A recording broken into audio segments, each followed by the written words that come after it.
Chapter 1. The Road to Paris, 1775.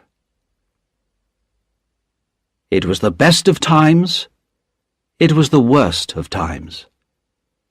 It was the season of light, it was the season of darkness. It was the spring of hope, it was the winter of sadness. It was the year 1775. In France there was a king and a queen, and in England there was a king and a queen. They believed that nothing would ever change. But in France things were bad and getting worse. The people were poor, hungry, and unhappy. The king made paper money and spent it, and the people had nothing to eat. Behind closed doors in the homes of the people, voices spoke in whispers against the king and his noblemen. They were only whispers, but they were the angry whispers of desperate people. Late one November night, in that same year, 1775, a coach going from London to Dover stopped at the top of a long hill. The horses were tired, but as they rested, the driver heard another horse coming fast up the hill behind them.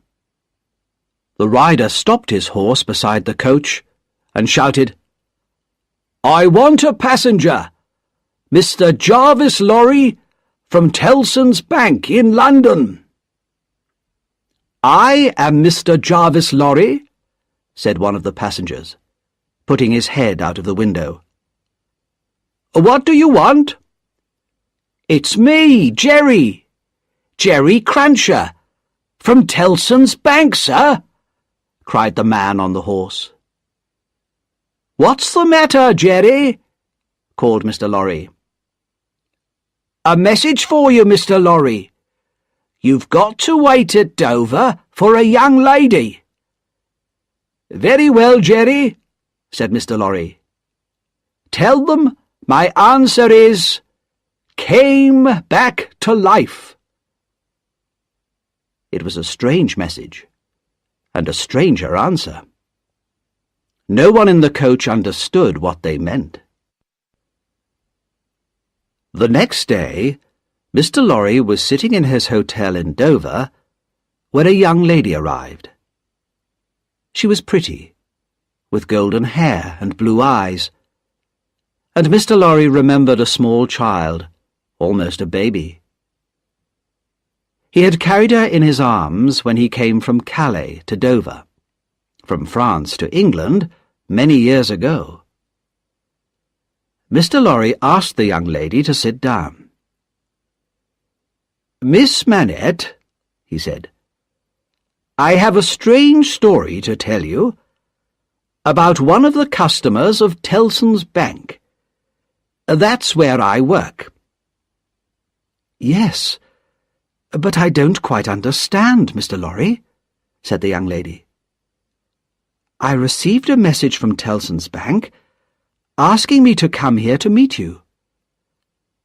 I understood there was some news about my poor father's money. He died so long ago, before I was born. What is this story you want to tell me?" "About 20 years ago, Miss Manette, a French doctor married an English lady. They had a daughter, but just before she was born, her father disappeared. Nobody knew what had happened to him. Not long afterwards, his unhappy wife died, and their daughter was brought back to England." "But this is like my father's story, Mr. Lorry. And wasn't it you who brought me back to England?" "Yes, that's true, Miss Manette. Many years ago, I brought you from France to England, and Tellson's Bank has taken care of you since then. You were told that your father had died, But think, Miss Manette. Perhaps your father wasn't dead. Perhaps he was in prison. Not because he had done something wrong, but just because he had a powerful enemy. An enemy with the power to send him to prison and to keep him there, hidden and forgotten, for 18 years. Can it be true? Is it possible that my father is still alive? Lucy Manette stared at Mr. Lorry. Her face was white, and her hands trembled. It will be his ghost, not him. No, Miss Manette, said Mr. Lorry gently. He is alive, but he has changed very much. Even his name had been forgotten. And we must ask no questions about the past, no questions at all. It would be too dangerous. He has been taken to the house of an old servant in Paris, and we are going there to bring him back to life. Chapter 2. A Wine Shop in Paris. In the part of Paris called Saint-Antoine, everyone was poor. The streets were narrow and dirty. The food shops were almost empty. The faces of the children looked old already, because they were so hungry. In the wine shop of Monsieur Defarge, there were not many customers, and Defarge was outside, talking to a man in the street. His wife, Madame Defarge, sat inside the shop, knitting and watching. Defarge came in, and his wife looked at him, then turned her eyes to look at two new customers, a man of about 60 and a young lady. Defarge went over to speak to them, suddenly kissed the young lady's hand, and led them out of the back of the shop. They followed him upstairs, many stairs, until they reached the top. Defarge took a key out of his pocket. "Why is the door locked?" asked Mr. Lorry in surprise. "He is a free man now." "Because he has lived too long behind a locked door," replied Defarge angrily. "He is afraid if the door is not locked. That is one of the things they have done to him." "I'm afraid too," whispered Miss Manette. Her blue eyes looked worriedly at Mr. Lorry. "I am afraid of him, of my father." Defarge made a lot of noise as he opened the door. Mr. Lorry and Lucy went into the room behind him. A thin, white-haired man was sitting on a wooden seat. He was very busy making shoes. "Good day," said Defarge. "You are still working hard, I see." After a while they heard a whisper. "Yes, I am still working." "Come," said Defarge. "You have a visitor. Tell him your name." "My name," came the whisper. 105, North Tower." Mr. Lorry moved closer to the old man. "Dr. Manette, don't you remember me, Jarvis Lorry?" he asked gently. The old prisoner looked up at Mr. Lorry, but there was no surprise, no understanding in his tired face, and he went back to work making shoes. Slowly, Lucy came near to the old man. After a while, he noticed her. "Who are you?" he asked. Lucy put her arms around the old man and held him. tears of happiness and sadness running down her face. From a little bag, the old man took some golden hair. He looked at it, and then he looked at Lucy's hair. "It is the same. How can it be?" He stared into Lucy's face. "No, no, you are too young, too young." Through her tears, Lucy tried to explain that she was the daughter he had never seen. The old man still did not understand, but he seemed to like the sound of Lucy's voice and the touch of her warm young hand on his. Then Lucy said to Mr. Lorry, "I think we should leave Paris at once. Can you arrange it?" "Yes, of course," said Mr. Lorry. "But do you think he is able to travel?" "He will be better far away from this city, where he has lost so much of his life," said Lucy. "You are right," said Defarge.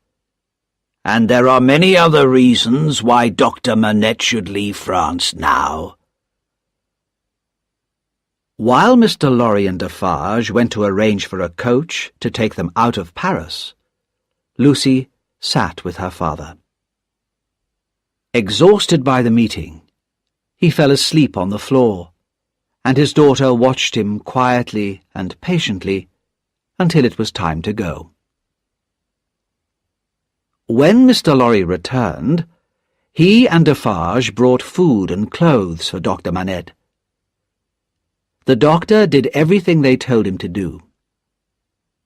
He had been used to obeying orders for so many years. As he came down the stairs, Mr. Lorry heard him say again and again, 105, North Tower." When they went to the coach, only one person saw them go. Madame Defarge. She stood in the doorway and knitted and watched, seeing everything and seeing nothing. Chapter 3. A Trial in London. 1780. Tellson's Bank in the City of London was an old, dark and ugly building. It smelt of dust and old papers, and the people who worked there all seemed old and dusty too. Outside the building sat Jerry Cruncher, who carried messages for people in the bank. One morning, in March 1780, Jerry had to go to the Old Bailey to collect an important message from Mr. Lorry. Trials at the Old Bailey were usually for very dangerous criminals, and the prisoner that morning was a young man of about 25, well-dressed and quite calm. "What's he done?" Jerry asked the doorman quietly. "He's a spy. A French spy," the doorman told him. "He travels from England to France and tells the French king secret information about our English army." "What'll happen if he's guilty?" asked Jerry. "Oh, he'll have to die. No question of that," replied the doorman enthusiastically. "They'll hang him." "What's his name?" "Darnay. Charles Darnay. Not an English name, is it?" While Jerry waited, he looked around at the crowd inside the Old Bailey and noticed a young lady of about 20 years and her father, a gentleman with very white hair. The young lady seemed very sad when she looked at the prisoner and held herself close to her father. Then the trial began, and the first person who spoke against Charles Darnay was called John Barsad. He was an honest man, he said, and proud to be an Englishman. Yes, he was, or had been, a friend of the prisoners. And in the prisoners' pockets he had seen important plans and lists about the English armies. No, of course he had not put the lists there himself. And no, he was not a spy himself. He was not someone paid to make traps for innocent people. Next, the young lady spoke. She said that she had met the prisoner on the boat which had carried her and her father from France to England. "He was very good and kind to my father and to me," she said. "Was he travelling alone on the ship?" "No, he was with 2 French gentlemen." "Now, Miss Manette, did you see him show them any papers, or anything that looked like a list?" "No, I didn't see anything like that." Questions, questions, questions. The trial went on, and finally a small, red-haired man spoke. He told the judge that he had seen Mr. Darnay at a hotel in a town where there were many soldiers and ships. Then one of the lawyers, a man called Sidney Carton, wrote some words on a piece of paper and gave it to Mr. Stryver, the lawyer, who was speaking for Mr. Darnay. "Are you quite sure that the prisoner is the man you saw?" Mr. Stryver asked the red-haired man. "Quite sure," said the man. "Have you ever seen anyone like the prisoner?" asked Mr. Stryver. "I'd always be able to recognize him." The red-haired man was very confident. "Then I must ask you to look at the gentleman over there," said Mr. Stryver, pointing to Sidney Carton. "Don't you think that he is very like the prisoner?" Everyone in the court could see that Sidney Carton and Charles Darnay were indeed very similar. "Well then," said Mr. Stryver, "it is so easy to find a man like the prisoner that we can even find one in this room. So how can you be so sure that it was the prisoner you saw in that hotel?" And the red-haired man said not another word. The lawyers talked and argued, and when at last the trial came to an end, Jerry Cruncher had fallen asleep. But Mr. Lorry woke him up and gave him a piece of paper. "Not guilty" were the words written on it, and Jerry hurried back to Tellson's bank with the message. Sidney Carton seemed to be a man who did not care about anyone or anything. He was Mr. Stryver's assistant. In fact, he did most of the real work for Mr. Stryver. Stryver was good at speaking at a trial, but he was not good at discovering important facts and details, especially when these details were hidden in a lot of papers. Every night, Carton studied the many papers that lawyers have to read, and he wrote down the questions which Stryver should ask at the next day's trial. And every day, Stryver asked these questions, and people thought how clever he was. Outside the Old Bailey, Mr. Darnay, now a free man, met his friends, Dr. Manette and his daughter Lucy, Mr. Jarvis Lorry, Mr. Stryver, and Mr. Carton. Dr. Manette no longer looked like the man in the room above Defarge's wine shop 5 years ago.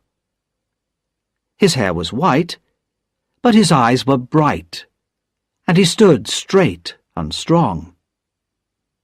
Sometimes his face became dark and sad when he remembered the years in the Bastille prison. At these times, only his daughter Lucy, whom he loved so much, could help him. As they stood there talking, a strange expression came over Dr. Manette's face. He was staring at Charles Darnay, but he did not seem to see him. For a few moments there was dislike, even fear in his eyes. "My father," said Lucy softly, putting her hand on his arm. "Shall we go home now?" "Yes," he answered slowly. Soon they drove off in a coach, and then Mr. Stryver and Mr. Lorry walked away, leaving Mr. Darnay and Mr. Carton alone. "It must be strange for you," said Carton, "to be a free man again, and to be standing here, talking to a man who looks just like you. Let us go out and eat together." After they had eaten, Carton said softly, "How sad and worried Miss Manette was for you today. She's a very beautiful young woman, don't you think?" Darnay did not reply to what Carton had said, but he thanked him for his help at the trial. "I don't want your thanks," replied Carton. "I have done nothing, and I don't think I like you." "Well," said Darnay, "you have no reason to like me, but I hope that you will allow me to pay the bill for both of us." "Of course, and as you are paying for me, I'll have another bottle of wine." After Darnay had left, Carton drank some more wine and looked at himself in the mirror. He was angry because Darnay looked so much like him, but was so different. Carton knew that he was a clever lawyer, and that he was a good and honest man, but he had never been successful for himself. He drank too much, and his life was unhappy and friendless. His cleverness and his hard work in the law only made others, like Mr. Stryver, successful and rich. He remembered Lucy Manette's worried face when she watched Darnay in court. "If I changed places with Darnay," he whispered to himself, "would those blue eyes of Miss Manette look at me in the same way? No, no, it's too late now." He drank another bottle of wine and fell asleep. In a quiet street not far away was the house where Dr. Manette and Lucy lived. They had one servant, Miss Pross, who had taken care of Lucy since she was a child. Miss Pross had red hair and a quick, sharp voice, and seemed at first sight a very alarming person. But everybody knew that she was in fact a warm-hearted and unselfish friend, who would do anything to guard her darling Lucy from trouble or danger. Dr. Manette was now well enough to work as a doctor, and he, Lucy, and Miss Pross led a quiet, comfortable life. Mr. Lorry, who had become a close family friend, came regularly to the house, and in the months after the trial, Mr. Darnay and Mr. Carton were also frequent visitors. This did not please Miss Pross at all, who always looked very cross when they came. "Nobody is good enough for my darling Lucy," she told Mr. Lorry one day, "and I don't like all these hundreds of visitors."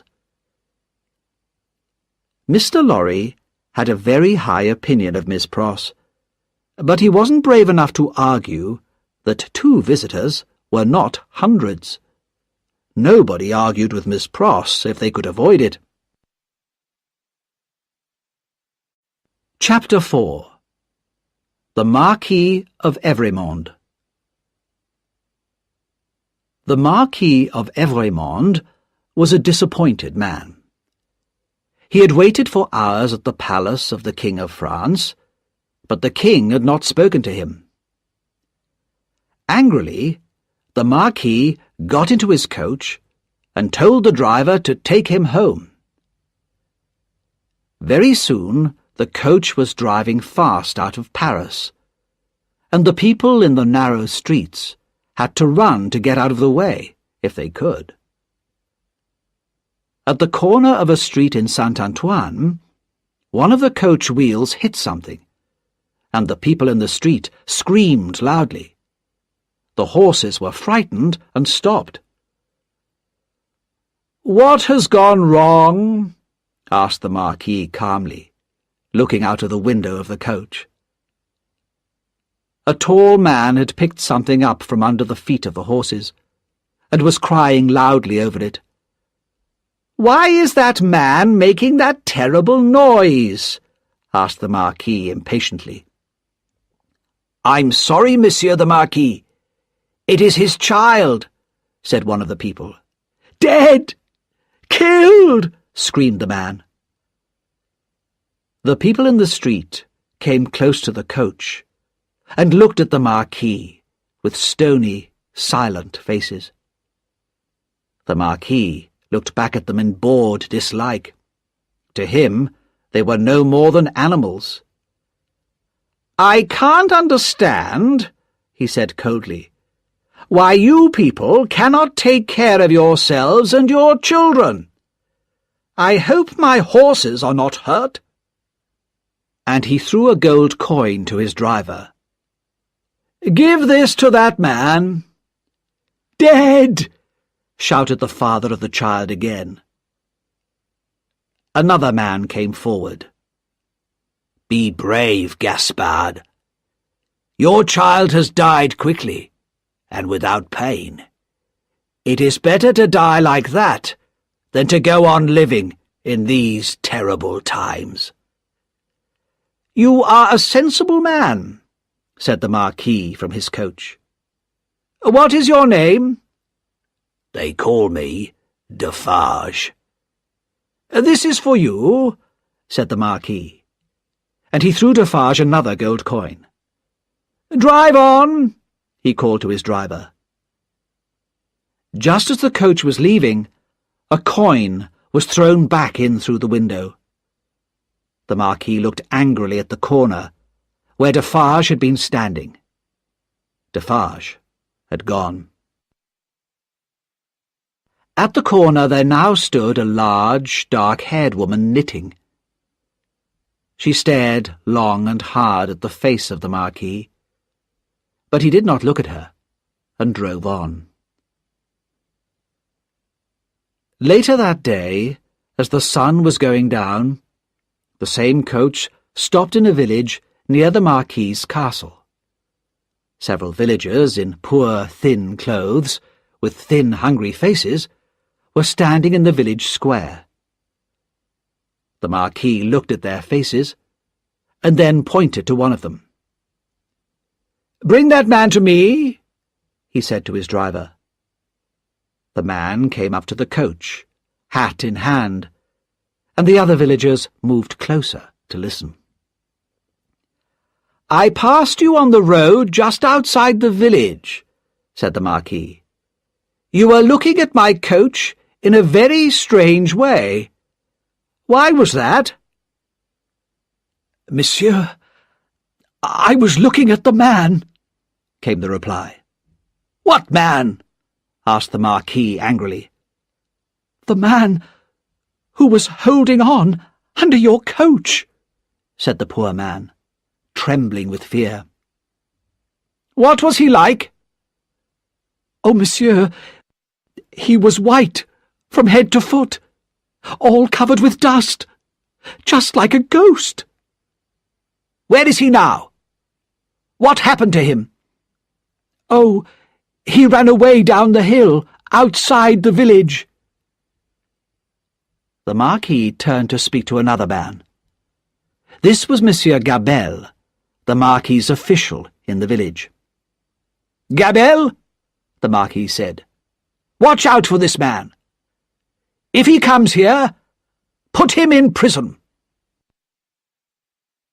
When the Marquis arrived at his castle, he asked if his nephew, Monsieur Charles, had arrived from England. "Not yet, sir," replied the servant.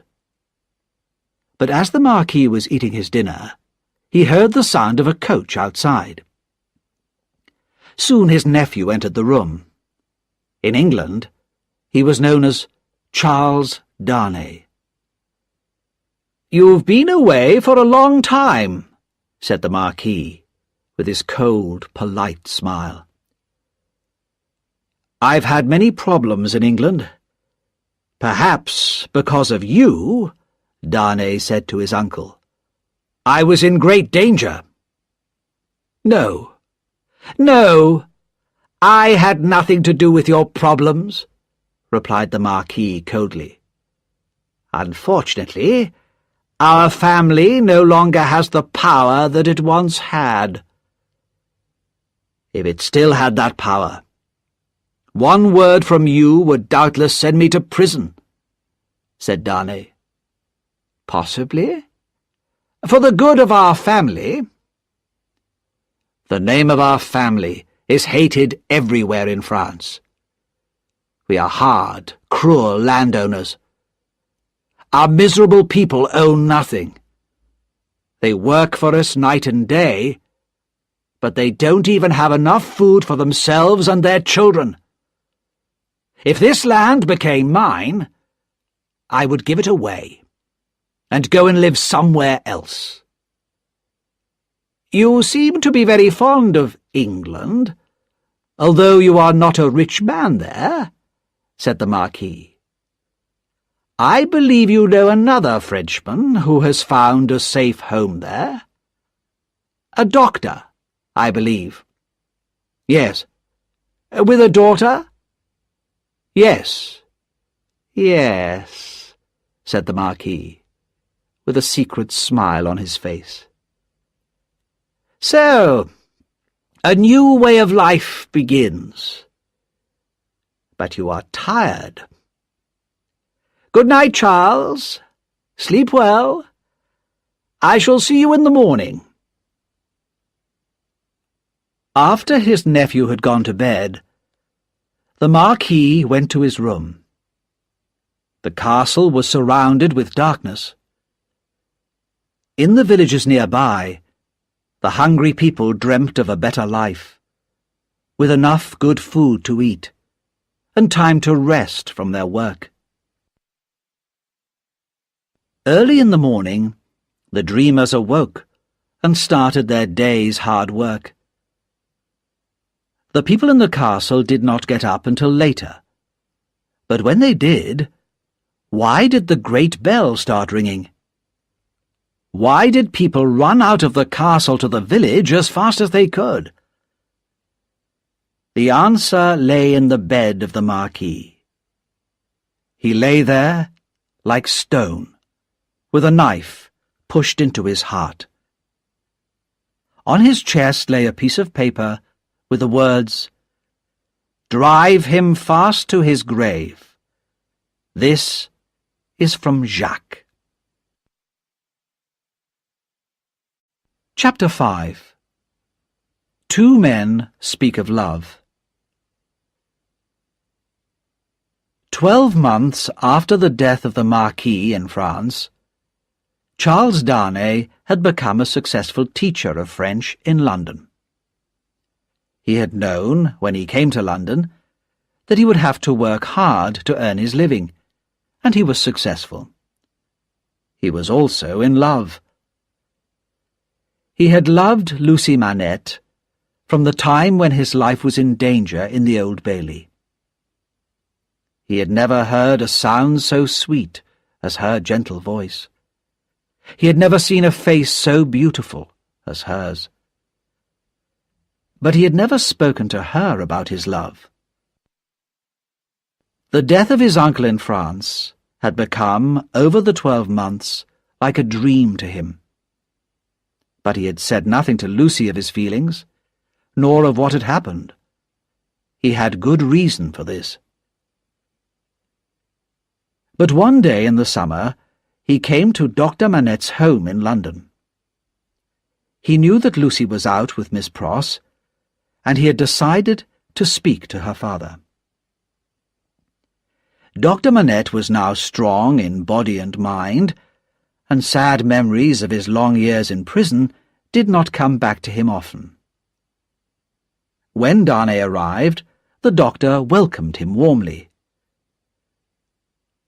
"Dr. Manette," said Darnay, "I know that Lucy is out, but I have come here today to speak to you." There was a silence. "Do you want to speak to me about Lucy?" asked the doctor slowly. "Yes." "Dear Dr. Manette, I love your daughter dearly. If there was ever love in the world, I love Lucy." "I believe you," said Dr. Manette sadly. "It's very hard for me to speak of her at any time. But I believe you, Charles Darnay. Have you spoken to Lucy about your love?" "No, never." "I know how much your daughter means to you, Dr. Manette. Her love for you and your love for her, these are the greatest things in your life and in hers. I love Lucy. With all my heart I love her. But I do not want to come between you and her. The two of you will never be separated because of me." For a moment, Dr. Manette turned his head away, and his eyes were full of fear and pain. Then he looked back at Darnay and tried to smile. "You have spoken very honestly, Charles," he said. "Have you any reason to believe that Lucy loves you?" "None." "Then what do you want from me?" "A promise. A promise that if Lucy ever tells you that she loves me, you will not speak against me, and will tell her what I have said. I know that she would never accept me if she believed that it would make you unhappy." "I can promise you more than that, Charles. If Lucy ever tells me that she loves you, I shall give her to you." "Thank you, Dr. Manette," said Darnay gratefully. "There is one more thing. My name in England is not my real name. I want to tell you what my real name is, and why I am in England." "Stop!" said the doctor. He had even put his hands over his ears. "I don't want to know. Tell me when I ask you. If Lucy agrees to marry you, you shall tell me on the morning of your marriage." It was dark when Darnay left Dr. Manette, and it was some time later when Lucy and Miss Pross came home. "Father," Lucy called, "where are you?" She heard no answer, but there were strange sounds coming from her father's bedroom. Frightened, she ran upstairs and found her father, pale and silent, busy at his old prison work of making shoes. The shadow of the Bastille had fallen on him again. She took his arm and spoke gently to him, and together they walked up and down for a long time, until at last Dr. Manette went quietly to bed.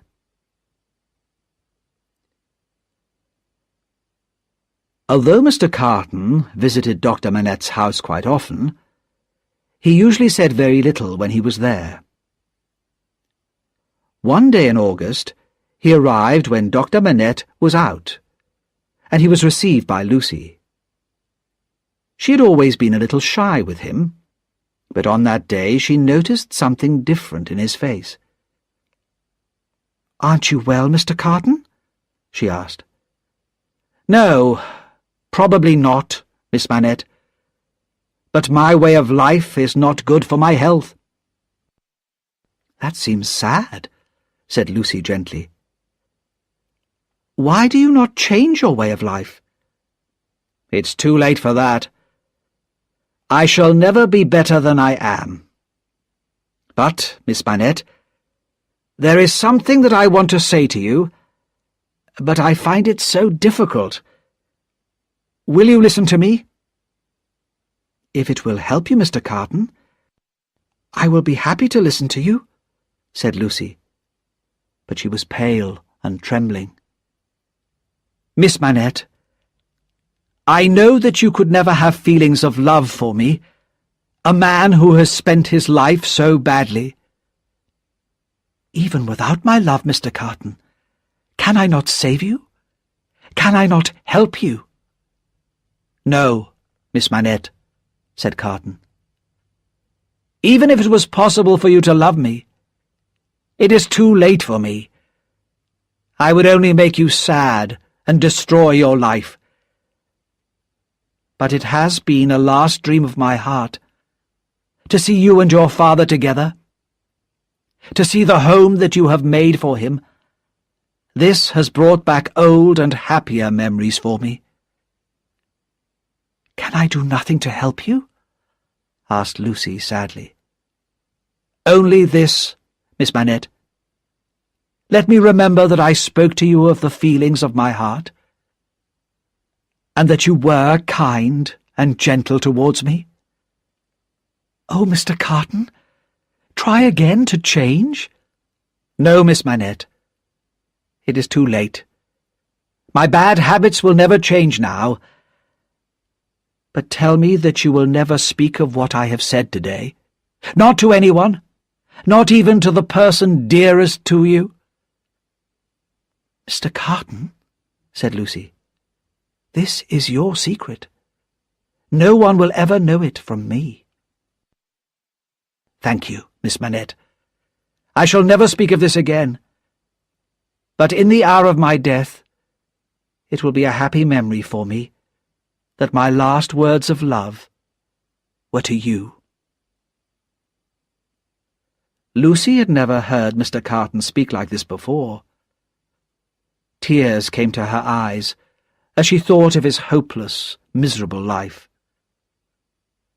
"Don't cry," said Sidney Carton. "I am not worth your love. But you should know that for you, or for anyone close to you, I would do anything.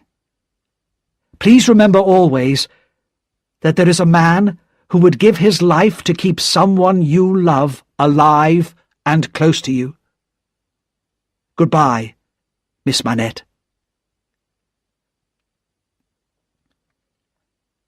On the day of Lucy's marriage to Charles Darnay, Mr. Lorry and Miss Pross stood, with Lucy, outside the door of Dr. Manette's room. Inside, the doctor and Mr. Darnay had been talking together for a long time. Soon it would be time to leave for the church. Lucy looked very beautiful, and Mr. Lorry watched her proudly. He talked about the day, so long ago, when he had brought Lucy, as a baby in his arms, from France to England. Miss Pross, too, had her memories, and thought fondly of her brother, Solomon. He had stolen money from her many years ago, and she had never seen him since then, but she still loved him. The door of the doctor's room opened, and he came out with Charles Darnay. The doctor's face was white, but he was calm. He took his daughter's arm, and they went out to the waiting coach. The others followed in a second coach, and soon, in a nearby church, Lucy Manette and Charles Darnay were married. After the marriage, Lucy and Charles came back to the house for breakfast, and then Lucy had to say goodbye to her father for 2 weeks, the first time they had not been together since his return from Paris. When Lucy and Charles had left, Mr. Lorry noticed a change in the doctor. A little sadness was natural, but there was a lost, frightened look in the doctor's eyes, which worried Mr. Lorry very much. When he left to go to Tellson's bank, he whispered to Miss Pross that he would return as quickly as he could. 2 hours later, he hurried back to the house, and Miss Pross met him at the door. "Oh, what shall we do, Mr. Lorry?" she cried. "He doesn't know me, and is making shoes again." Mr. Lorry went up to the doctor's room. "Dr. Manette, my dear friend, look at me. Don't you remember me?" But Dr. Manette said nothing, and worked on in silence. Once again he was a prisoner in the Bastille, without friends or family, without even a name of his own. For 9 days and 9 nights, the shoemaker worked on, leaving his table only to sleep, eat, or walk up and down his room. Mr. Lorry sat with him night and day, talking gently to him from time to time, trying to bring his friend's mind back to the present. Then, at last, on the 10th morning, the shoemaking work was put away, and Dr. Alexandre Manette, pale but calm, was his old self again. Lucy was never told, and in the quiet and happy years that followed her marriage, Dr. Manette remained strong in mind and body. Chapter 6. Stormy Years in France. In Monsieur Defarge's wine shop in Saint-Antoine, customers came and went all the time. They came to drink the thin, rough wine, but more often they came to listen and to talk and to wait for news. One day there were more customers than usual. Defarge had been away for 3 days, and when he returned that morning, he brought a stranger with him, a man who repaired roads. "Madam," Defarge said to his wife, "this man, who is called Jacques, has walked a long way with me." One customer got up and went out. "This mender of roads," continued Defarge, "who is called Jacques, is a good man. Give him something to drink." A second man got up and went out. The man who repaired roads sat down and drank. A third man got up and went out. "Have you finished, my friend?" said Defarge. "Then come and see the room I promised you." They went upstairs to the room where Dr. Manette had sat making shoes. The 3 men who had left the wine shop were waiting. Defarge spoke to them. "No names. You are Jacques 1, Jacques 2, and Jacques 3. I am Jacques 4. This is Jacques 5. He brings us news of our poor friend Gaspard, whose child was killed by the Marquis' coach a year ago. I first saw Gaspard, said Jacques 5, holding on under the Marquis' coach as it drove into our village. He ran away. But that night, the Marquis was murdered. Gaspard disappeared, and was only caught a few weeks ago. The soldiers brought him into the village and hanged him. And they have left his body hanging in the village square, where the women go to fetch water, and our children play. When Jacques 5 had left them, Jacques 1 said to his friends, "What do you say? Shall we put their names on the list?" "Yes, all of them. The castle, and all of the family of Evrémonde." "Is the list safe?" asked Jacques 2. "Yes, my friend," said Defarge. "My wife remembers everything. But more than that, every name is carefully knitted into her work. Nothing can be forgotten." A few days later, Defarge reported to his wife some news from his friend, Jacques, in the police. "A new spy has been sent to Saint-Antoine. His name is Barsad, John Barsad. He's English." "What does he look like? Do we know?" "He's about 40 years old, quite tall, black hair, thin face," said Defarge. "Good," said his wife. "I'll put him on the list tomorrow." "But you seem tired tonight, and sad." "Well," said Defarge, "it is a long time." "It takes time to prepare for change. The crimes against the people of France cannot be revenged in a day." "But we may not live to see the end." "Even if that happens," replied Madame Defarge, "we shall help it to come. But I believe that we shall see the day of our revenge against these hated noblemen." The next day, a stranger came into the wine shop. At once, Madame Defarge picked up a rose from the table and put it in her hair. As soon as they saw this, the customers stopped talking, and one by one, without hurrying, left the wine shop. "Good day, madame," said the stranger. "Good day, monsieur," said Madame Defarge. But to herself she said, "About 40 years old, tall, black hair, thin face. Yes, I know who you are, Mr. John Barsad." "Is business good?" asked the stranger. "Business is bad.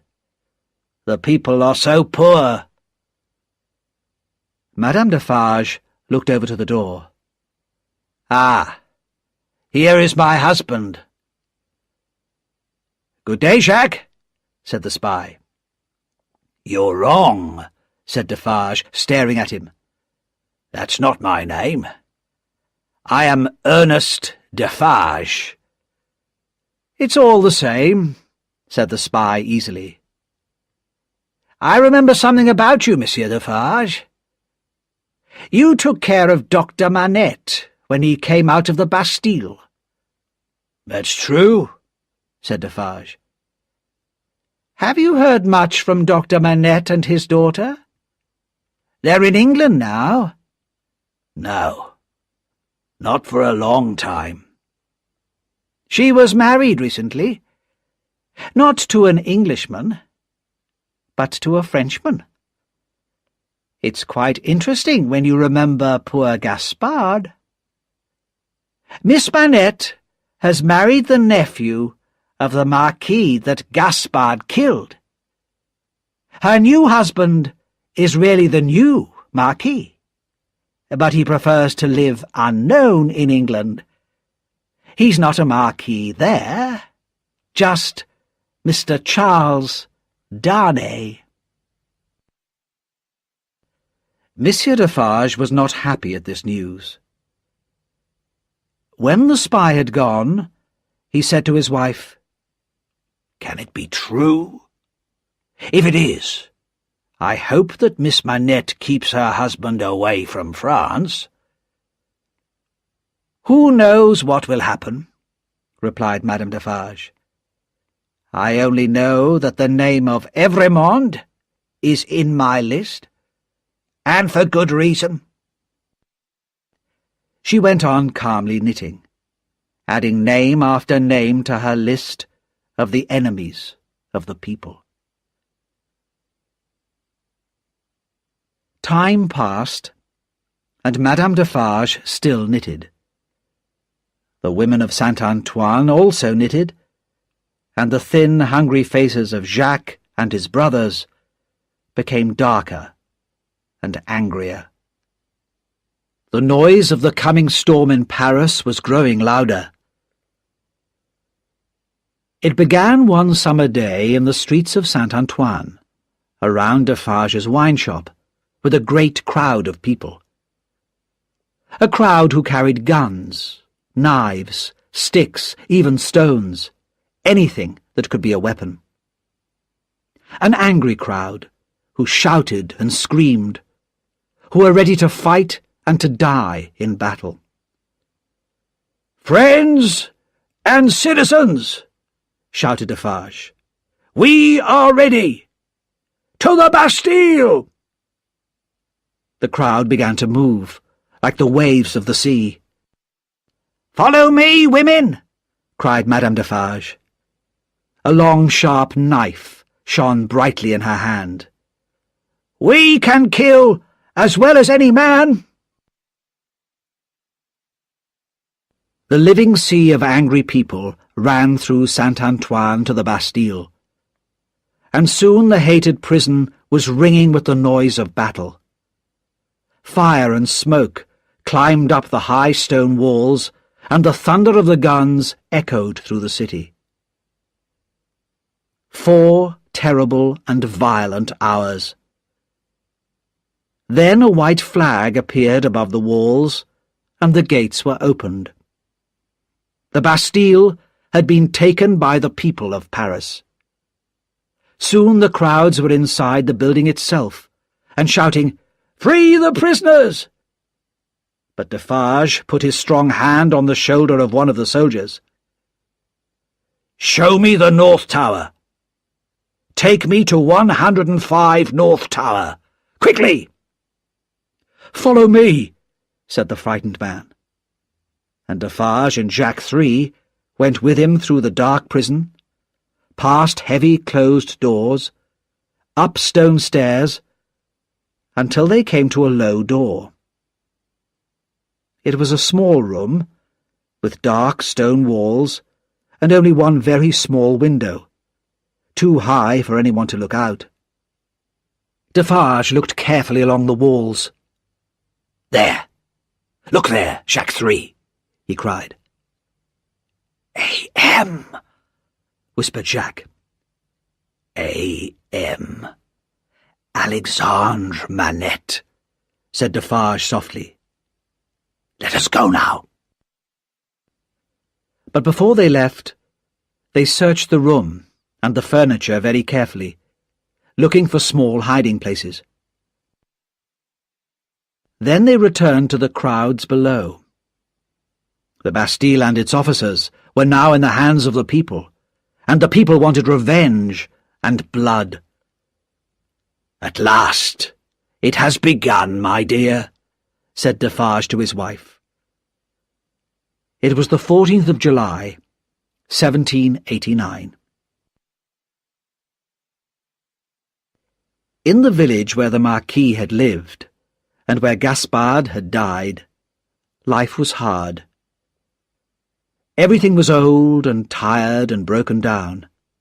The people, the land, the houses, the animals. In the past, everything and everybody had had to work for the Marquis, and he had given nothing in return. But now, strangers were travelling about the country. Strangers who were poor like the people, but who talked about new ideas, ideas which had started in Paris and were now running like fire across the country. The road mender, who had brought the news of Gaspard to Paris, still worked repairing the roads. One day, a stranger came to him as he worked on the road outside the village. "Jacques?" said the stranger. He shook the road mender's hand and turned to look at the Marquis's castle on the hill. "It's tonight, Jacques," he went on quietly. "The others will meet me here." It was very dark that night, and the wind was strong. No one saw the 4 men who came quietly to the castle and said nothing. But soon the castle itself could be seen in the dark sky. The windows became bright. Smoke and yellow flames climbed into the sky. Monsieur Gabelle called loudly for help, but the people in the village watched and did nothing to save the castle, where the Marquis had lived. Chapter 7. A Call for Help. The troubles in France continued. The citizens of France had fought to win power, and now they used it. Castles were burned, laws were changed, and the rich and powerful nobles died, their heads cut off by that terrible new machine of death, the guillotine. In Paris, the king was put in prison, and in 1792 the people of France sent him to the guillotine as well. The French Revolution was now 3 years old, but there were more years of terror to come. Not all the rich nobles had died. Some had escaped to England. Some had even sent or brought their money to London before the Revolution began. And Tellson's Bank, which the French emigrants used, had become a meeting place where they could hear and talk about the latest news from France. One wet August day, Mr. Lorry sat at his desk in the bank talking to Charles Darnay. The years since Charles's marriage had seen the arrival of a daughter, little Lucy, who was now 9 years old. Dr. Manette had continued in good health, and at the centre of that warm family circle was always Lucy, a loving daughter, wife, mother, and a kind-hearted friend. Even Sidney Carton, though his old bad ways were unchanged, was a family friend, and very much a favourite with little Lucy. But at this moment, Charles Darnay was trying very hard to persuade his old friend, Mr. Lorry, not to go to France. "It's too dangerous. The weather is not good. The roads are bad. Think of your age," he said. "My dear Charles," said the banker, "you think that, at nearly 80 years of age, I'm too old? But that's exactly why I must go. I have the experience. I know the business. My work is to find and hide papers that might be dangerous to our customers. And anyway, Jerry Cruncher goes with me. He'll take good care of my old bones." "I wish I could go," said Charles restlessly. "I feel sorry for the people in France, and perhaps I could help them. Only last night, when I was talking to Lucy—" "Talking to Lucy," repeated Mr. Lorry. You talk about your lovely wife at the same time as you talk about going to France?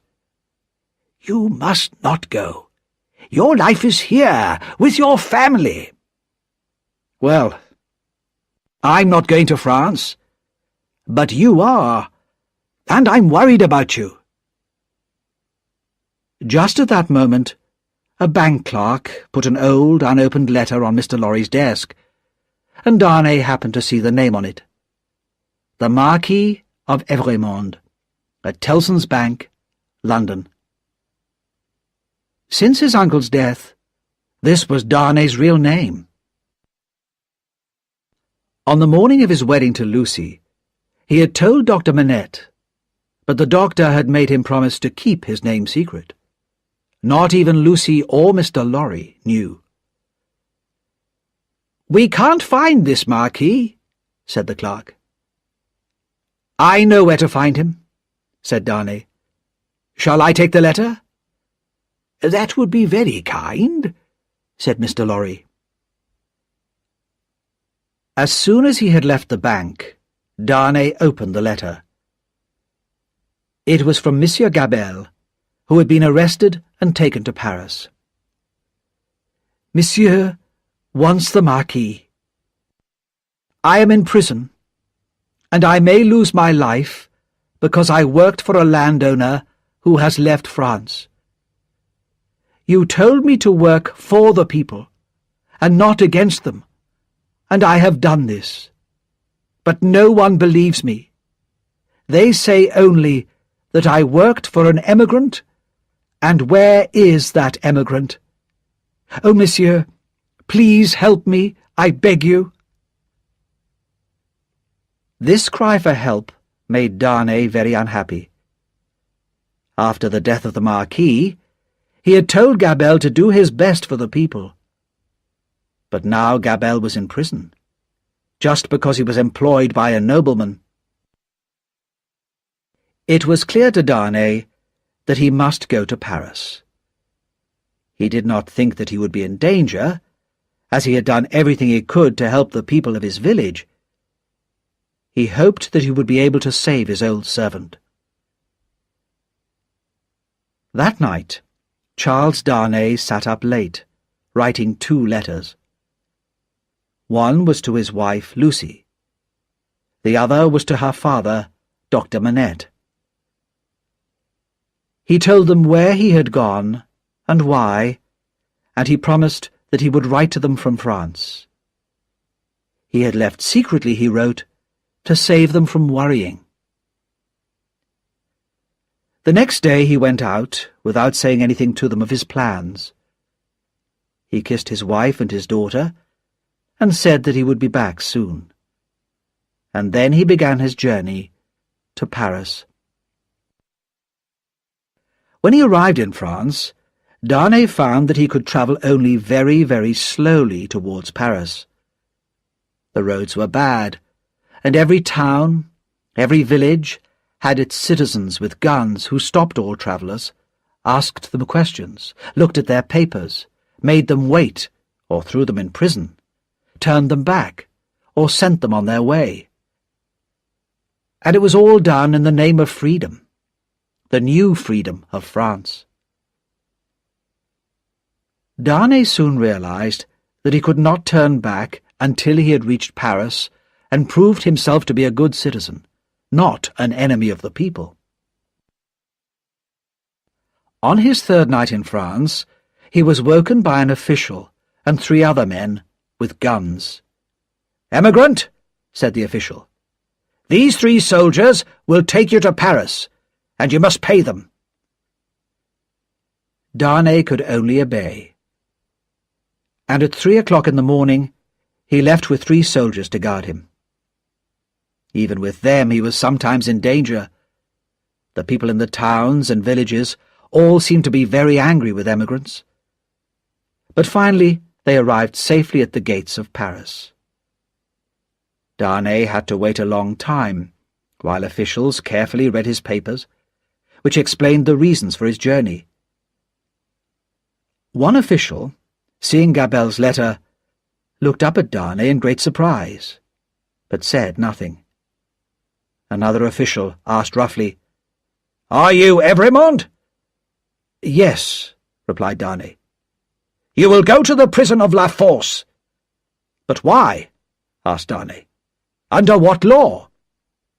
"We have new laws, Evremond," said the official sharply, "and emigrants have no rights. You will be held in secret. Take him away." As Darnay left, the first official said quietly to him, "Are you the man who married the daughter of Dr. Manette?" "Yes," replied Darnay in surprise. "My name is Defarge, and I have a wine shop in Saint-Antoine. Perhaps you have heard of me." "Yes. My wife came to your house to find her father." "Why did you come back to France? It will be very bad for you." Darnay was taken to the prison of La Force, and put in a cold, empty room with a locked door, and bars across the windows. He thought of Dr. Manette, and his many years alone forgotten in the Bastille. "Now I, too, have been buried alive," he thought.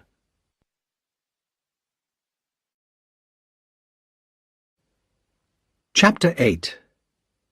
In the Hands of the Citizens.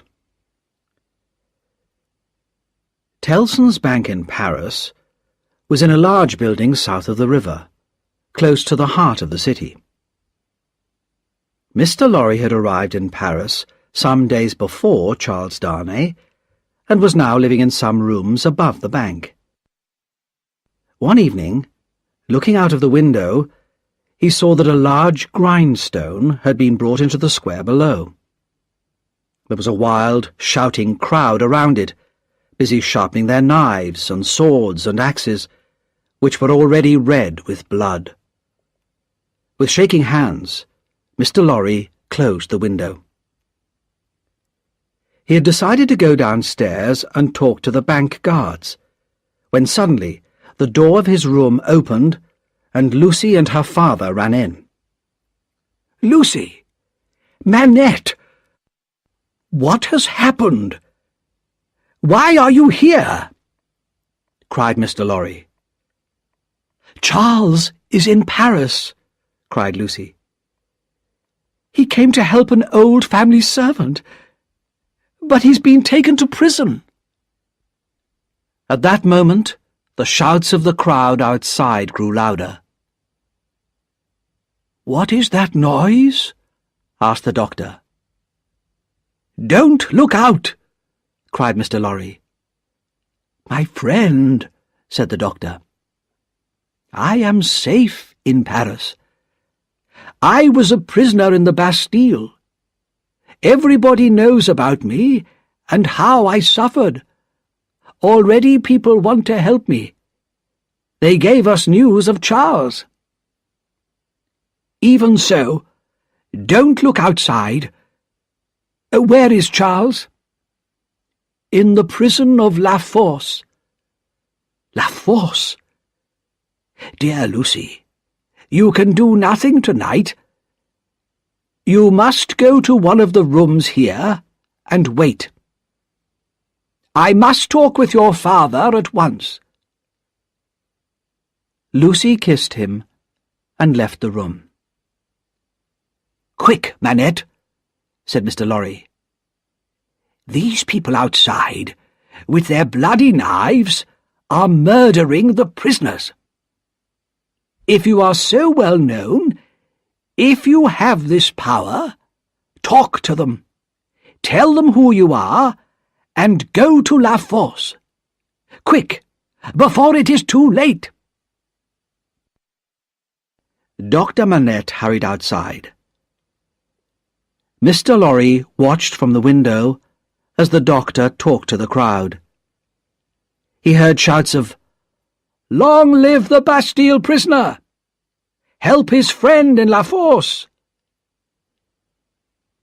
Mr. Lorry went to Lucy and found her with her daughter and Miss Pross.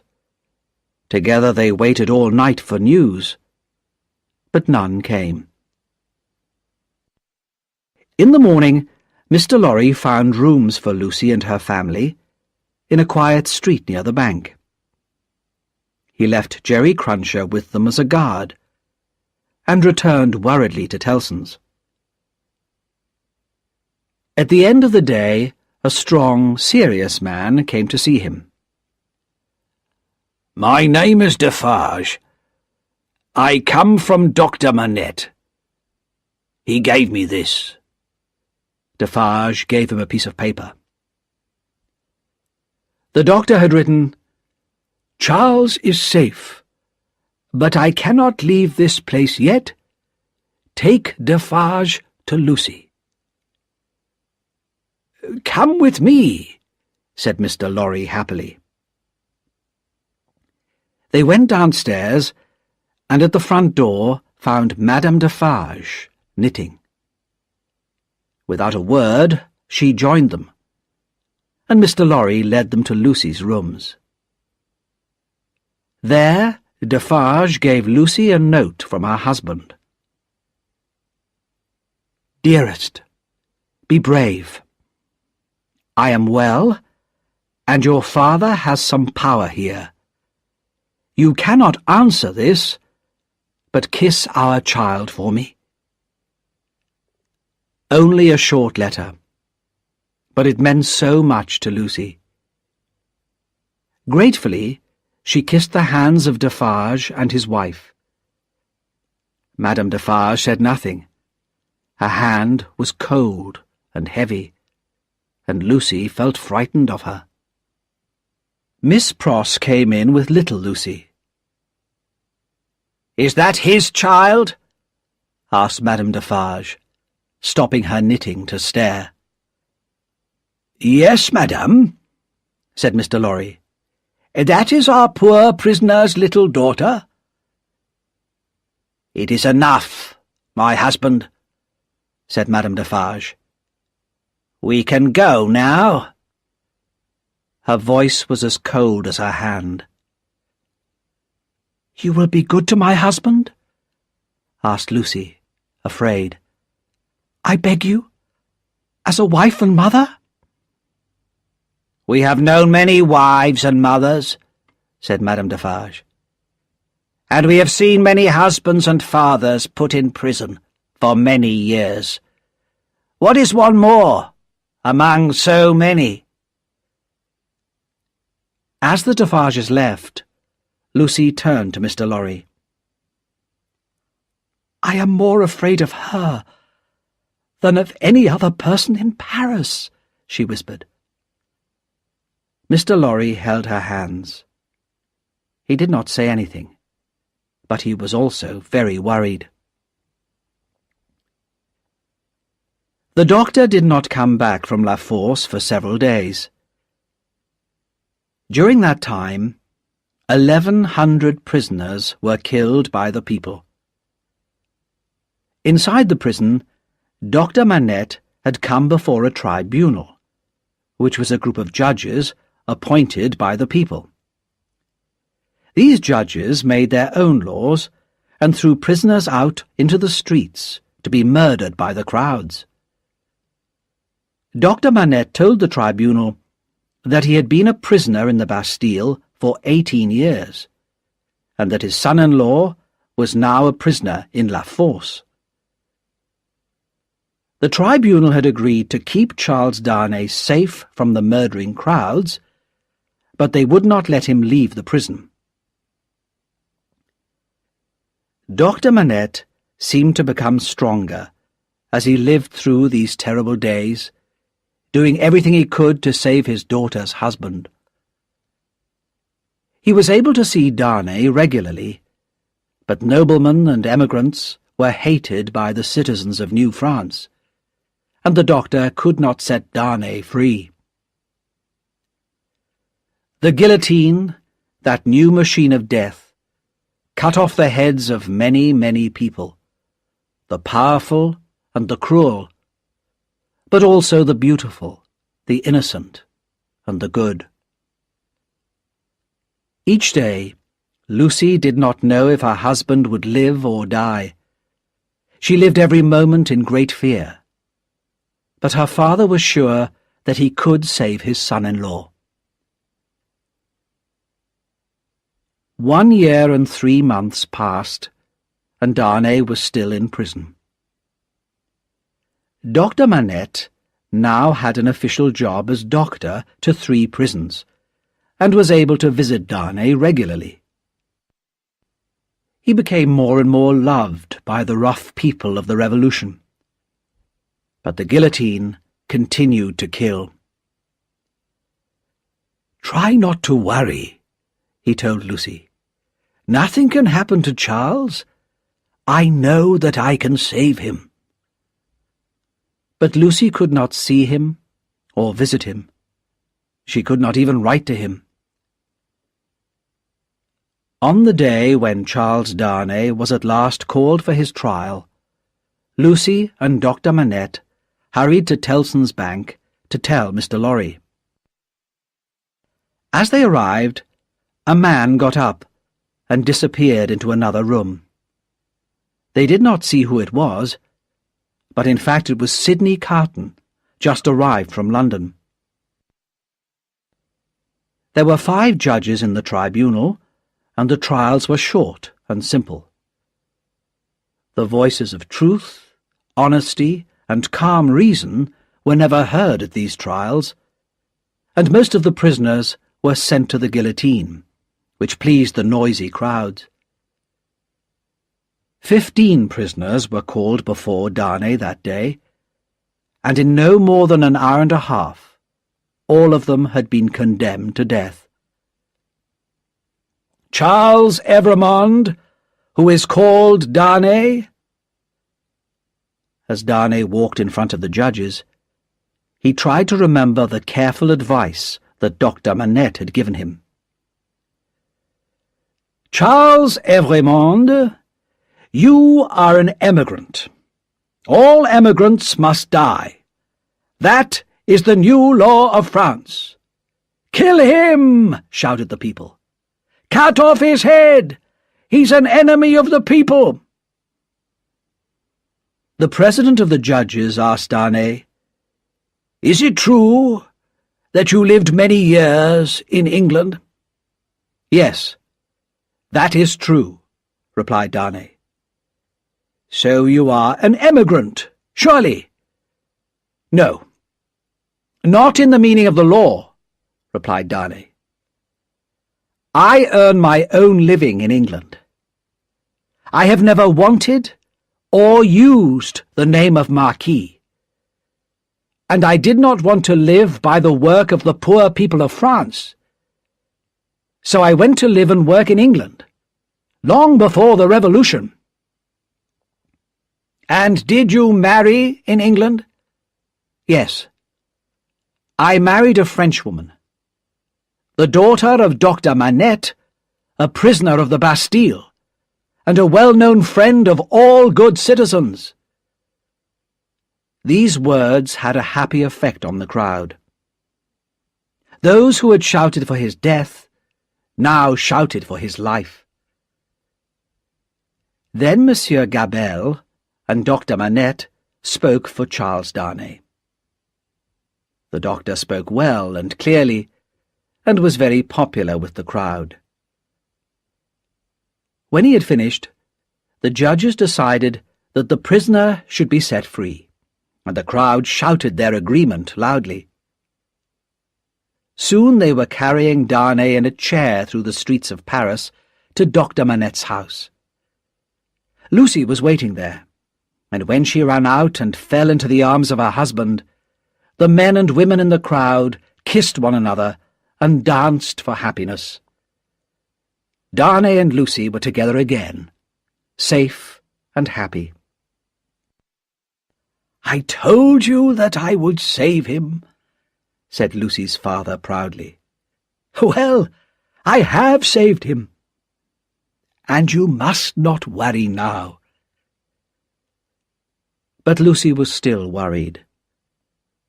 So many innocent men and women had died for no reason, and every day brought more deaths.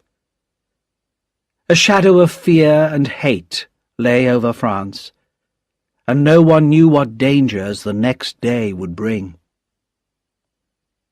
It was not possible to leave Paris at once, as Charles did not have the necessary papers. They must live quietly, and hope to leave as soon as they could. But that night, when Dr. Manette, Charles and Lucy were sitting together, they heard a loud knock at the door. "What can this be?" said Lucy, trembling. "Hide, Charles! Save him!" "My child," said the doctor, "I have saved him. He is a free man." But when he opened the door, 4 rough men pushed their way into the room. "The citizen Evrémonde, where is he? He is again the prisoner of the people." "I am here," said Darnay. "But why am I again a prisoner? You are accused by citizens of Saint-Antoine." Dr. Manette had said nothing. He seemed to be made of stone. But suddenly he spoke. "Will you tell me who has accused my son-in-law?" "I shouldn't tell you this," said one of the men. "But Citizen Evrémonde, called Darnay, is accused by Monsieur and Madame Defarge, and by one other person." "What other?" "You will hear that tomorrow," replied the man. Chapter 9. The Spy. While this was happening, Miss Pross was out shopping for the family. Jerry Cruncher was with her, and they had just gone into a wine shop when Miss Pross suddenly stopped, looked at one of the customers, and cried out in a loud voice, "Oh, Solomon! Dear Solomon! I've found you at last, dear brother! But whatever are you doing here in Paris?" "Don't call me Solomon. You'll get me killed. Pay for your wine, and come outside," said the man, in a low, frightened voice. They went outside. "You mustn't recognize me here," said the man. "It's not safe. Go your way, and let me go mine." Miss Pross began to cry at these unbrotherly words, and Jerry Cruncher stepped forward to stare in the man's face. "Wait a minute," said Jerry. "Is your name John Solomon, or Solomon John? Your sister calls you Solomon. I know that your name's John. I remember that. But your other name wasn't Pross, at that Old Bailey trial. What was your name then?" "Barsad," said another voice. "Yes, Barsad. That's it," cried Jerry.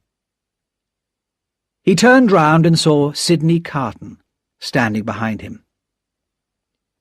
"Don't be alarmed, my dear Miss Pross," said Carton, smiling at her.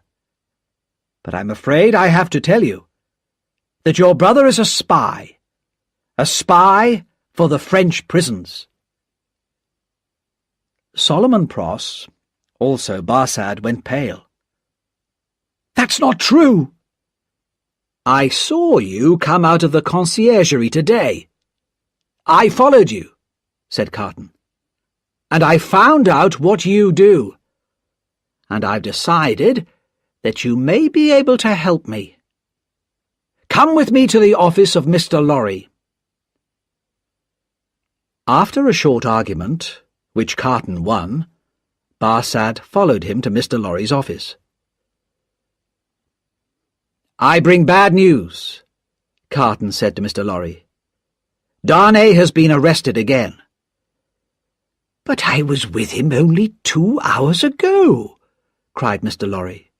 "He was safe and free." "Even so, he has been arrested and taken to the conciergerie. And I'm not sure that Dr. Manette's good name can save him this time. So we must have Mr. Barsad's help." "I will not help you," said Solomon Pross, called John Barsad. "Oh, I think you will," said Sidney Carton, "when you hear what I could say about you. Let's think. Mr. Barsad is a spy and a prison guard.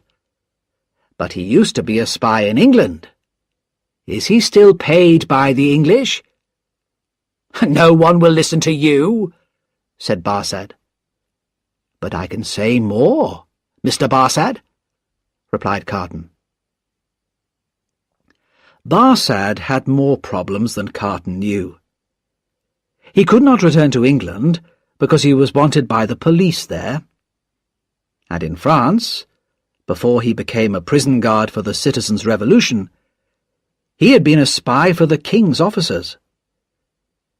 He knew that Madame Defarge, that terrible woman, had knitted his name into her list of enemies of the people. Most of those on her list had already been killed by the guillotine, and Barsad did not want to be next. "You seem worried, Mr. Barsad," said Carton calmly. The spy turned to Mr. Lorry. "Miss Pross is my sister, sir. Would you send her brother to his death, sir?" "The best thing for your sister, Mr. Barsad," said Carton smoothly, "is not to have a brother like you. I think I will inform the tribunal that I suspect you of spying for England. You will be condemned at once, I am sure." "All right," Barsad said slowly. "I'll help you. But don't ask me to do anything that will put my life in danger, because I won't do it." "You're a guard at the conciergerie prison, where Darnay is, aren't you?" said Carton. "Come, let us talk privately in the next room." When Mr. Carton returned alone, Mr. Lorry asked what he had done. "Not much," replied Carton. "But if it goes badly for Darnay tomorrow, I can visit him once. It's all I could do." "But that will not save him," cried Mr. Lorry sadly. "I never said it would." Mr. Lorry was an old man now, with a life of hard work behind him. Tears filled his eyes as he realized he could do nothing to help Lucy and her father now. Sidney Carton felt very sorry for Mr. Lorry. "You're a good friend of Dr. Manette and his daughter. But don't tell them about me or this meeting. It can't help Lucy." He paused. "Will you go back to London soon?" "Yes. My work for Tellson's bank here is finished. I have the necessary papers to leave Paris. I was ready to go tomorrow." "Then don't change your plans," said Carton, very seriously. Later that night, Sidney Carton visited a shop in a quiet corner of Paris. He wrote on a piece of paper the names of several powders and gave it to the shopkeeper. "For you, citizen?" asked the shopkeeper. "Yes, for me." "You must be careful, citizen. Keep these things separate. You know what happens if you put them together." "Perfectly," replied Carton. He spent the rest of that night walking the streets of Paris. He watched the moon rise in the sky. He listened to the sounds of the river Seine, flowing through the heart of the city, and he thought calmly about the past and the future. He thought about all the deaths that the city had already seen. And he thought about Lucy's gentle, loving face and her sad, sad eyes. Chapter 10. The Secret Paper. When Charles Darnay was led before the tribunal the next morning, Dr. Manette, Lucy, and Mr. Lorry were all there. The love in Lucy's eyes, as she looked at her husband, warmed Darnay's heart. It had the same effect on Sidney Carton, though no one saw him standing at the back of the room. It was the same tribunal who had let Darnay go free on the day before. But revolution laws were not as powerful as the anger of the people. The president of the tribunal asked, "Who has accused Charles Evrémonde again?" "Three voices," he was told. "He is accused by Ernest Defarge, by Teresa Defarge, his wife, and by Alexandre Manette, doctor." There was a great noise in the room when Dr. Manette's name was heard. When the shouting stopped, Dr. Manette stood, pale and trembling. "President, this cannot be true. You know that the man who is accused, Charles Darnay, is my daughter's husband. My daughter, and those who are dear to her, are far more important to me than my life. Where is the liar who says that I accuse my daughter's husband?" "Citizen Manette," said the president, "be calm. Nothing can be more important to a good citizen than the freedom of France." Defarge came forward to answer questions. He told how he had been at the Bastille at the beginning of the Revolution, when that hated prison had been taken by the citizens. "I knew that Dr. Manette had been kept in a room known as 105 North Tower. It was the only name he had when he came to me in 1775. I went to the room, and hidden in a hole, I found a written paper. It is in Dr. Manette's writing." "Read it to us," said the president, and the crowd fell silent and listened. "I, Alexandre Manette, write this in the Bastille in 1767.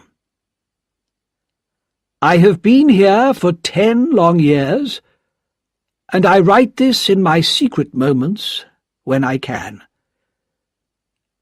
One evening, in December 1757, I was walking by the river Seine, and a coach stopped beside me. 2 men got out, and one asked me if I was Dr. Manette. When I replied that I was, they asked me to go with them, and made it clear that I could not refuse. The coach left Paris and stopped at a lonely house.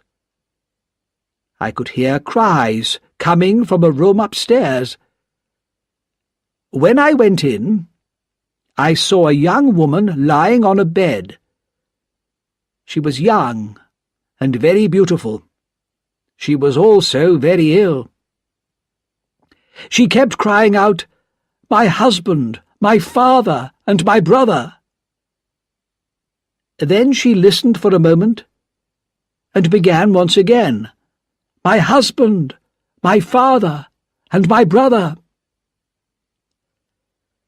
I gave the girl something to make her calmer, but her feverish screams continued. Then I turned to question the 2 men. They were clearly brothers, and their clothes and voices suggested that they were noblemen, but they took care to prevent me from learning their name. Before I could speak, the older brother said carelessly, "There is another patient." In a different room, they showed me a boy of about 17. There was a sword wound in his chest, and I could see at once that he was dying. "How did this happen?" I asked. "He's just a crazy young peasant. He came here shouting about revenge, and made my brother fight him."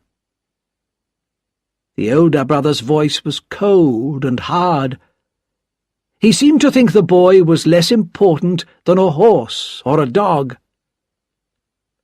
The boy's eyes looked at me. "Have you seen her? My sister?" It was hard for him to speak. "I have seen her," I replied. "These rich nobles are cruel to us, Doctor. They destroy our land. They take our food. They steal our sisters. My sister loved a man in our village. He was sick, but she married him to take care of him.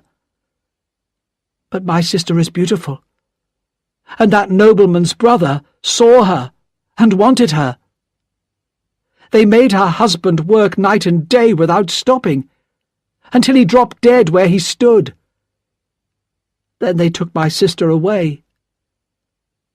When my father heard what had happened, the news was too much for his poor heart, and he died suddenly. I took my younger sister to a place where she is safe, and came here to find this man. He threw some money at me, tried to buy me like a dog, but I made him pull his sword and fight me to save his life." The boy's life was going fast, but he cried, "Lift me, Doctor." He turned his face towards the older brother.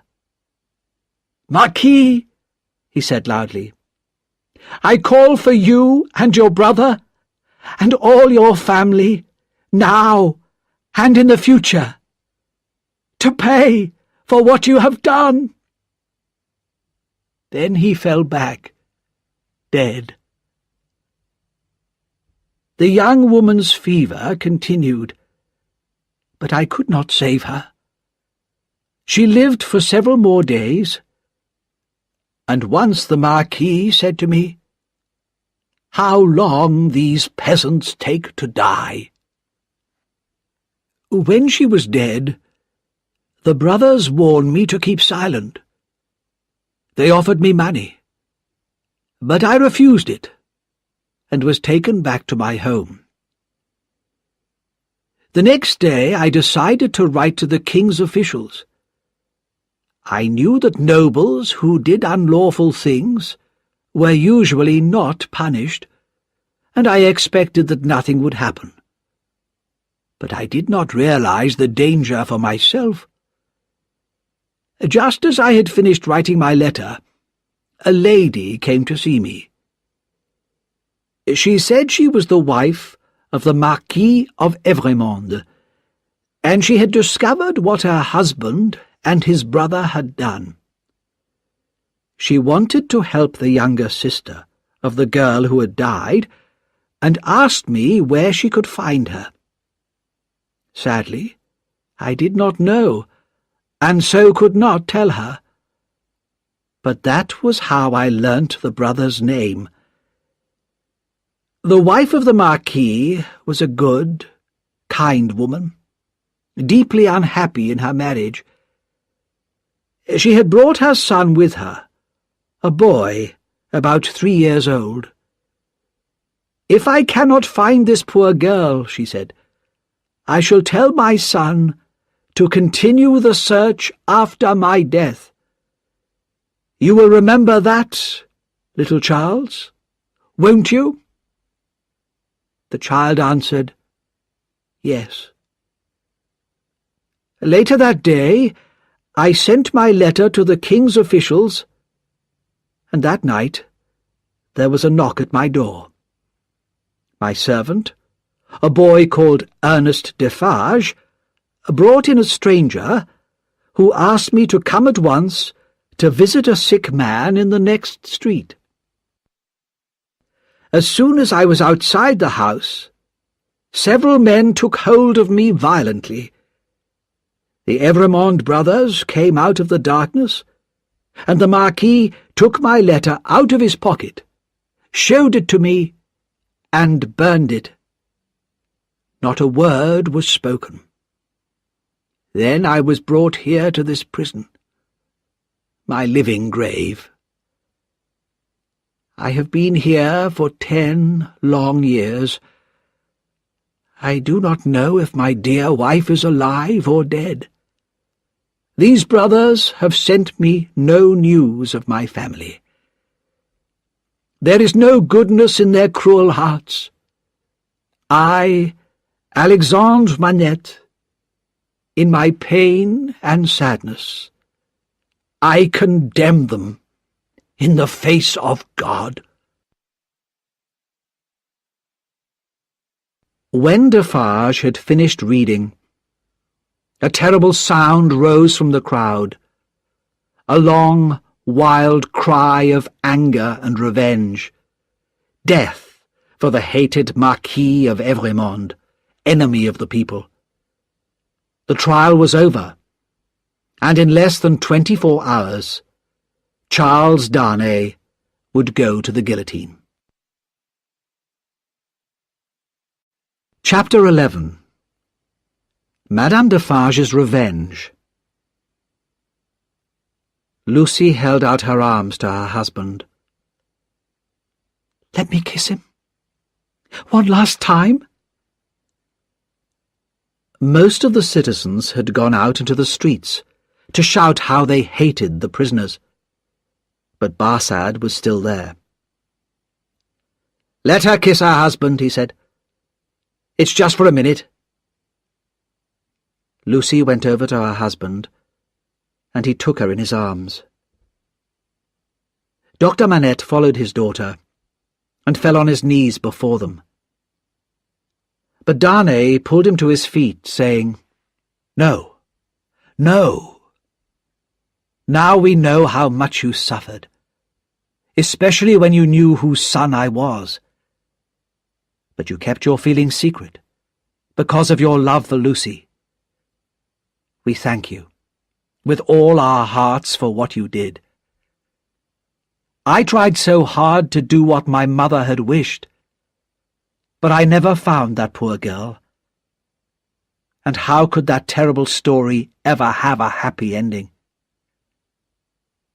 He turned to his wife. "My dearest love, we shall meet again, in the place where there are no worries.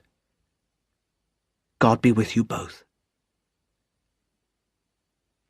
As Darnay was taken away, Lucy fell to the floor unconscious. Sidney Carton came quickly forward to help Mr. Lorry and Dr. Manette. He carried Lucy to her coach, and she was taken home. Then he carried her into the house, where her daughter and Miss Pross waited, tears falling from their eyes. "Before I go," said Sidney Carton, "may I kiss her?"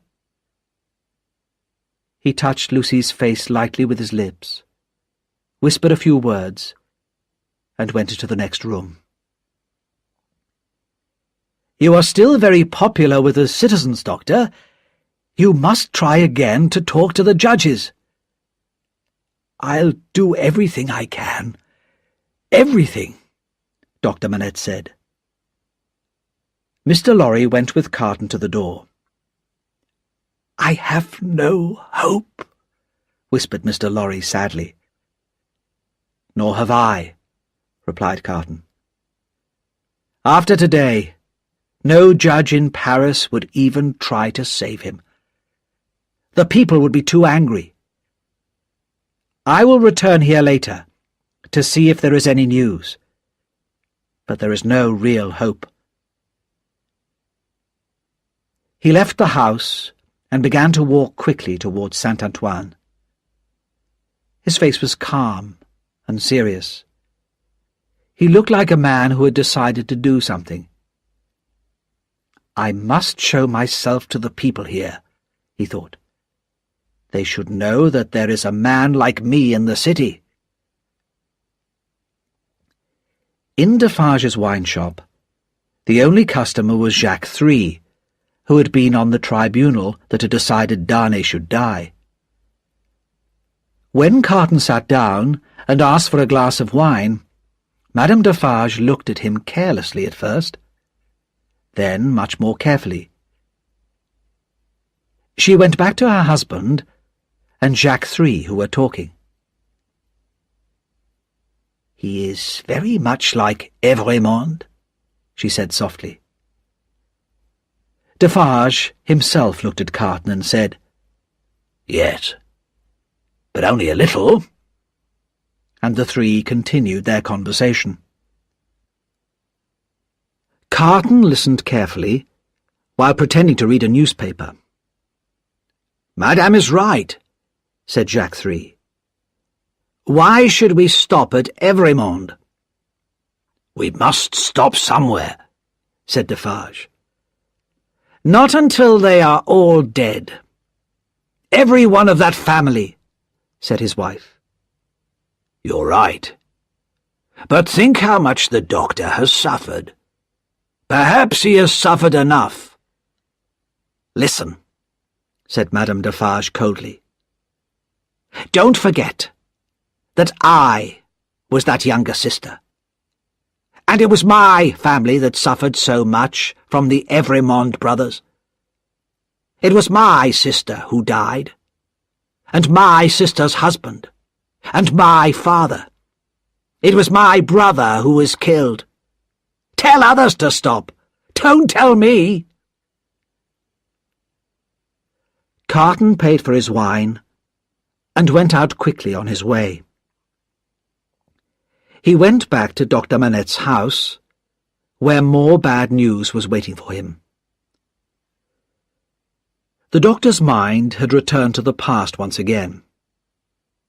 He did not recognize his friends, and wanted only to find his old table and to make shoes. "Listen to me carefully," Carton said to Mr. Lorry. "I believe that Lucy, her daughter, and perhaps even her father, are in great danger. I heard Madame Defarge talking about them tonight. They must leave Paris tomorrow. They have the necessary papers, and so do you. Here are mine. Take them, and keep them safe with your own. You must leave by coach at 2 o'clock tomorrow. Keep a place for me in the coach, and don't leave without me.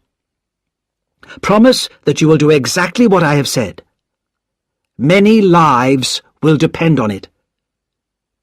"I promise," said Mr. Lorry. Chapter 12. A Change of Clothes. Charles Darnay passed his last night alone in the prison. He had no hope. He knew he must die, not for anything he had done wrong, but for the crimes of his father and his uncle. He sat down to write to his wife. "I knew nothing about the time your father spent in prison until he told me. Even then, I did not know that it was my family that had been so cruel to him. I told your father that my real name was Evrémonde, and he made me promise not to tell you. I am sure that he had forgotten the paper he had written. But what has happened now is not his fault. Take care of him and our child, and one day we shall all meet again in the happier world that comes after death. Darnay did not sleep peacefully that night, and in the morning he walked up and down his prison, waiting. He counted the hours. 9, gone forever. 10, 11, 12, gone forever. At 1 o'clock, he heard someone outside the door. The door opened and closed, and there stood Sidney Carton, holding a warning finger to his lips. "Be quiet. I come from your wife. She begs you to do exactly what I say and to ask no questions. There is no time. Take off your boots and put on mine." "Carton, my dear friend," said Darnay, "it is impossible to escape from this place. You will only die with me." "I'm not asking you to escape. Put on my shirt and my coat." He did not allow Darnay time to argue or refuse. "Now sit down and write what I say," he said. "Quickly, my friend, quickly." "If you remember," he said, and Darnay wrote, "the words we spoke so long ago, you will understand this when you see it." As he said this, Carton took his hand from his pocket. "What is that in your hand?" asked Darnay. "Nothing." "Have you written, 'See it'?" "Good. Now, go on writing," said Carton quietly. "I am happy that I can prove them now. This is not a reason for sadness." Carton's hand was close to Darnay's face, and he gently pressed a cloth against Darnay's nose and mouth. A minute later, Darnay lay unconscious on the ground. Carton quickly dressed himself in Darnay's clothes and pushed the note that Darnay had written inside Darnay's pocket. Then he went to the door and called softly, "Come in now." The spy Barsad came in. "Quick, help me," said Carton. "You must help me to the coach." "You?" asked the spy. "Him, man. I've changed places with him." "You can say that it was too much for him, saying his last goodbye to his friend. That happens quite often, I believe." "Yes, often," replied Barsad. "But do you promise to keep me out of danger? And go on with this plan to the end? The number must be right. 52 prisoners must die today. Have I not already promised to be true to the death? Hurry, man! Take him to Mr. Lorry, put him in the coach yourself, and tell Mr. Lorry to leave at once." Barsad called 2 men into the room and told them to lift the unconscious man and carry him out. "The time is short, Evremond," said Barsad in a warning voice. "I know it well," replied Carton. "Be careful with my friend, and leave me." The door closed, and Carton was left alone. He listened carefully, but there were only normal prison sounds. No shouts, no alarm bells. He waited calmly. Soon he heard the sound of doors opening. The door of his prison cell opened, and a man said, "Follow me, Evremond," and Carton followed him into a large, dark room. There were many people there, some standing, some sitting, some walking about, some crying. Most of them stood silent, looking at the ground. A young woman came up to him. She was thin and pale. "Citizen Evremond?" she said. "I was with you in La Force." "True," he said softly. "But I forget what you were accused of." "I am innocent. What could a poor little thing like me do?" "I am not afraid to die, Citizen Evremond, but I have done nothing." Her sad smile as she said this touched Carton's heart. "They say that the revolution will do so much good for the poor people," said the girl. "How can my death help the poor? If it is true, I am willing to die, but I do not know how that can be." "I heard that you were set free, Citizen Evremond," she went on. "I hoped it was true." "It was, but I was taken again and condemned." "When we go from here, Citizen Evremond, will you let me hold your hand? I am not afraid, but I am little and weak, and it will help to make me brave." The young girl looked into his face, and he saw a sudden doubt come into her eyes, followed by surprise. He touched his lips with his finger. "Are you dying for him?" she whispered. "And his wife and child." "Yes." "Oh, will you let me hold your brave hand, stranger?" "Yes, my poor sister. To the last." Chapter 13. The Last Goodbyes. At that same hour, in the early afternoon, a coach going out of Paris drives up to the gates of the city. "Who goes there? Show us your papers." The guard looks at the papers.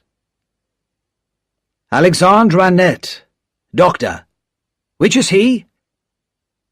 "This is Dr. Manette, this helpless old man, whispering crazily to himself. The last few days of the revolution have been too much for him," said the guard with a cruel laugh. "Lucy, his daughter, the wife of Evremond. Which is she?" "This is she, with her child, little Lucy, beside her." "Ah, your husband has another meeting today. Sidney Carton, lawyer, English. Which is he?" "He is here in the corner. He is not well." "And Jarvis Lorry, banker, English. Which is he?" "I am he, and the last," says Jarvis Lorry. "Here are your papers, Jarvis Lorry. You may go." There are wildly beating hearts in the coach, and trembling hands. There is the heavy breathing of the unconscious traveller. But onwards the coach goes. The horses are fast, and there are no shouts behind them on the road. Also that afternoon, Madame Defarge was talking with her friends. "My husband is a good citizen, but he is not strong enough. He feels sorry for the doctor. I say that all the Evremond people must go to the guillotine. The wife and the child must follow the husband." "They're both fine heads for the guillotine," says Jacques III. "Their heads will be a pretty sight when they are shown to the people. Yes, they too must die.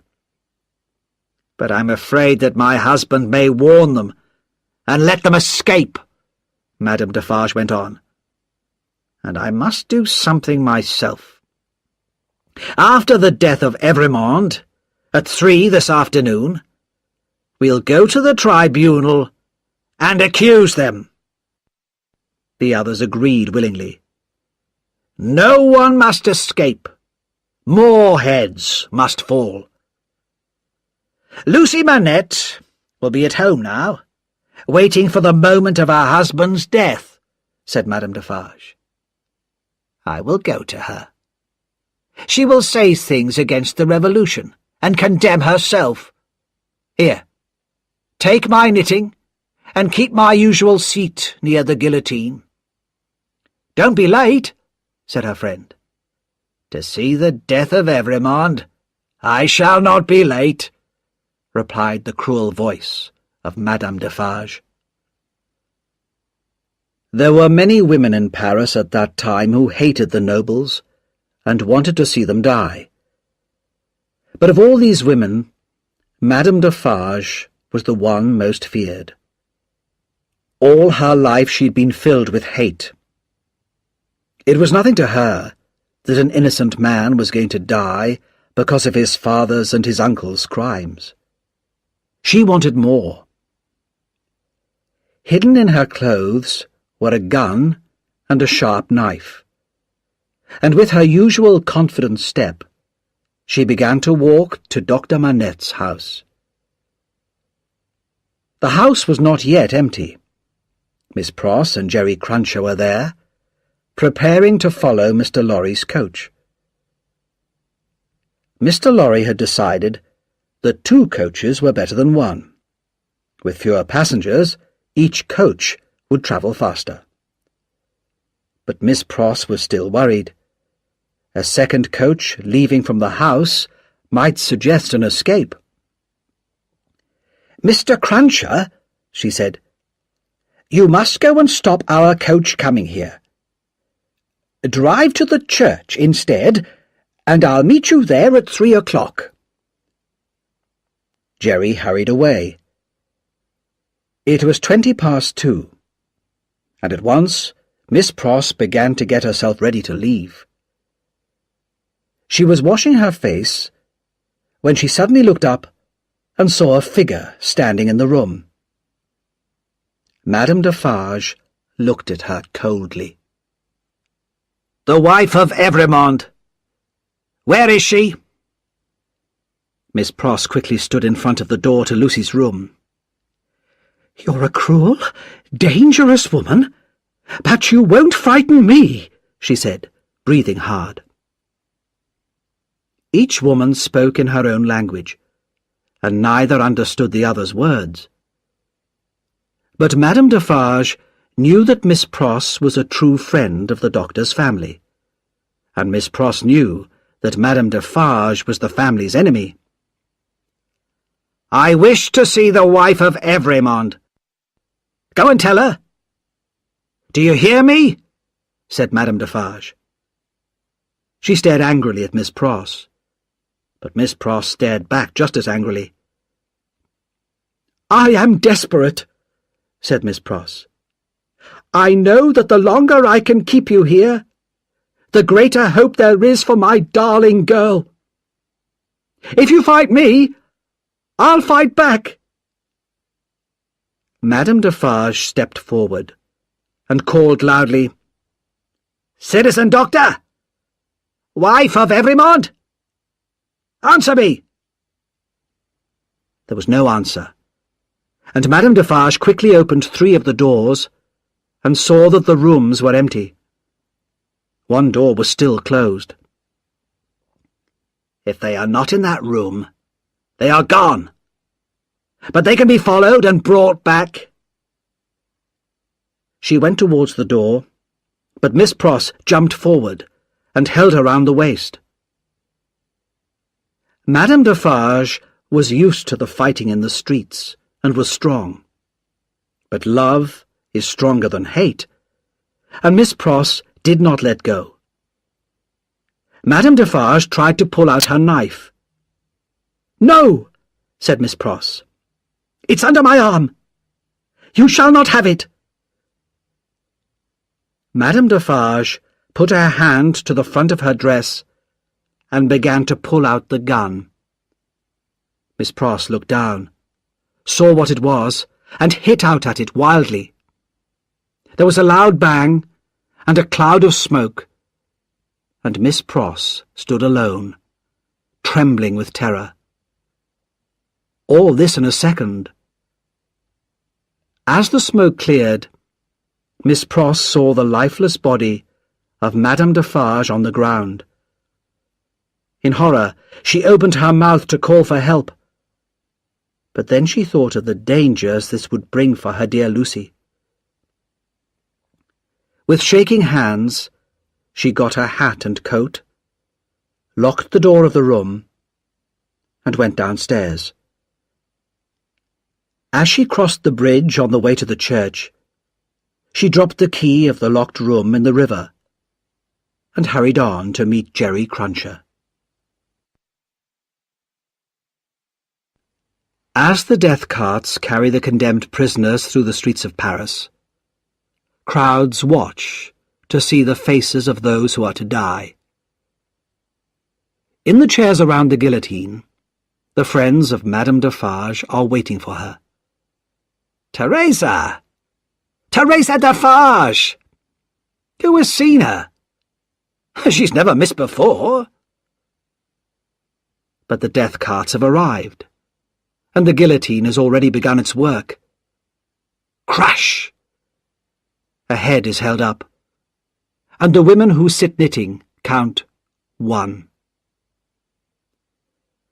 The supposed Evrémonde helps the young girl down from the cart.